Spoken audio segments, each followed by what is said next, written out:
Agora eu converso com o publicitário João Miras. Ele conhece toda a nossa região, já atuou em Limeira, é especializada em marketing político, em campanhas eleitorais, já atuou pelo Brasil todo e também fora do país. E a gente conversa com o João por Skype e já quero agradecer a participação no programa Bastidores da Educadora. João, e já faço então a primeira pergunta a você. O que muda nestas eleições em relação à pandemia? Porque o corpo a corpo, aquela coisa de fazer campanha, visitar as pessoas, né, os candidatos, ir na casa do eleitor, visitar os bairros, como é que vai ficar esta situação, já que agora a gente não pode sequer dar um abraço, nem mesmo num familiar nosso? Oi, Nani, obrigado pelo convite, tá um prazer estar aqui com vocês, um grande abraço a todo o pessoal de Limeira, pessoal da Rádio Educadora. Bom, falando da sua pergunta diretamente, uma das coisas que eu tenho chamado a atenção nas minhas palestras, nas conversas que eu tenho tido, nos artigos, nas entrevistas, e até com meus clientes, é que por conta da nova legislação, a pré-campanha praticamente virou uma campanha. Por quê? Porque antigamente nós podíamos, as eleições começavam muito cedo. Então nós tínhamos 6, 7 meses de eleições. Depois o legislador veio para diminuir a despesa por conta de todos esses escândalos que nós tivemos há pouco tempo. Para diminuir as despesas em campanhas eleitorais, os legisladores estreitaram muito o processo de campanha. A campanha foi para apenas 3 meses. Vendo que com isso eles criaram uma espécie de déficit de democracia, porque você diminui a presença do candidato na rua e, portanto, com essa diminuição, você diminui também a representação, porque é nesse momento de campanha que o candidato cria representação junto ao eleitor. Então, o legislador da última eleição para cá e mudou a lei novamente, e aí criou o chamado período de pré-campanha. E para todos os efeitos, então, os políticos puderam fazer durante um período, antes mesmo do registro da candidatura, muita coisa.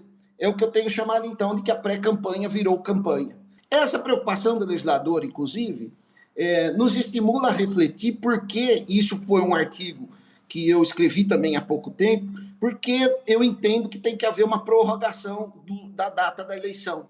Passar, a meu ver, a data da eleição para dezembro, o segundo turno, e o primeiro turno para 15 de novembro, porque a lei estava prevendo a eleição em 5 de outubro e o segundo turno em 15 de novembro, em 8 de novembro.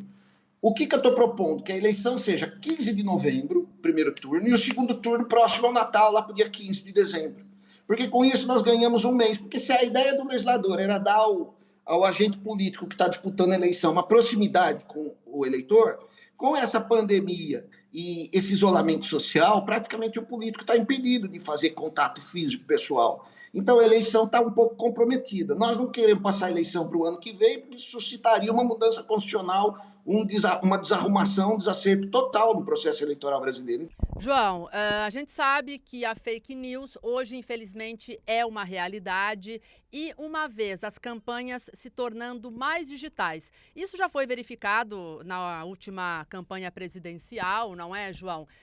Mas e agora? Devido à Covid-19, a tendência é realmente que a internet impere justamente para que os candidatos possam fazer as suas campanhas de forma online. Então eu te pergunto, as fake news vão aumentar diante deste quadro?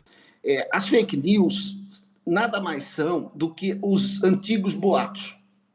Então, antigamente nós tínhamos os boatos, que é aquela coisa que corria mesmo nos bairros, as pessoas falavam, criavam boatos contra adversários, às vezes até faziam isso de forma organizada, né, para prejudicar os adversários. E hoje isso foi para as redes sociais, porque como nós não estamos tendo campanha nas ruas, as redes sociais ficaram ainda mais fortes. Já era uma tendência, já visto o que aconteceu na eleição presidencial, né? O presidente Jair Bolsonaro é um fenômeno tecnopolítico.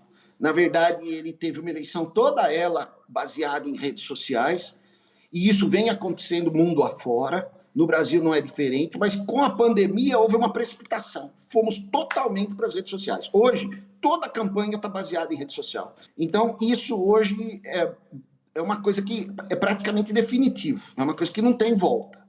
Mas isso, como você disse, prolifera um pouco mais as fake news. Isso vai naturalmente trazer uma preocupação maior em torno disso. O melhor remédio contra a fake news é saber identificá-la.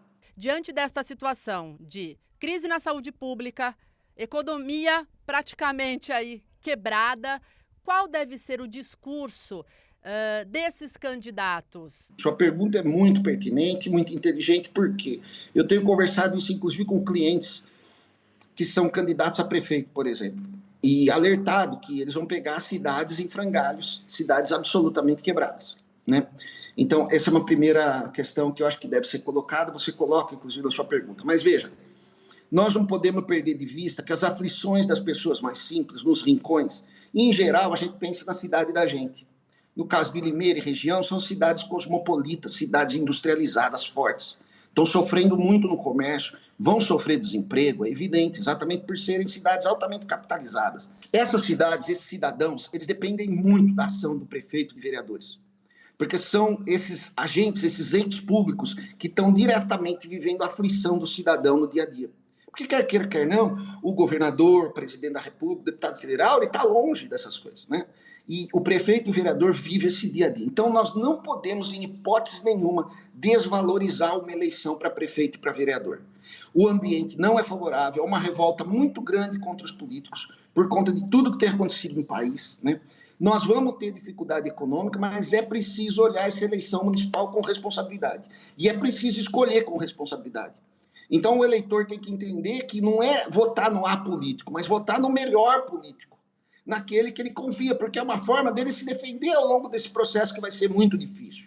Então, vai ser muito difícil para os políticos hoje a abordagem dos eleitores durante o processo eleitoral, para ir diretamente à pergunta que você faz, e eu entendo que as abordagens devem ser cuidadosas, mas devem contemplar essa ideia que eu estou tendo, de que, olha, eu sei que o momento não é bom para a política, eu estou aqui para pedir o seu apoio, o seu voto, mas eu preciso dizer para você que mesmo não sendo bom, é melhor você enfrentar a dificuldade podendo contar com alguém que esteja ao seu lado do que você não ter ninguém.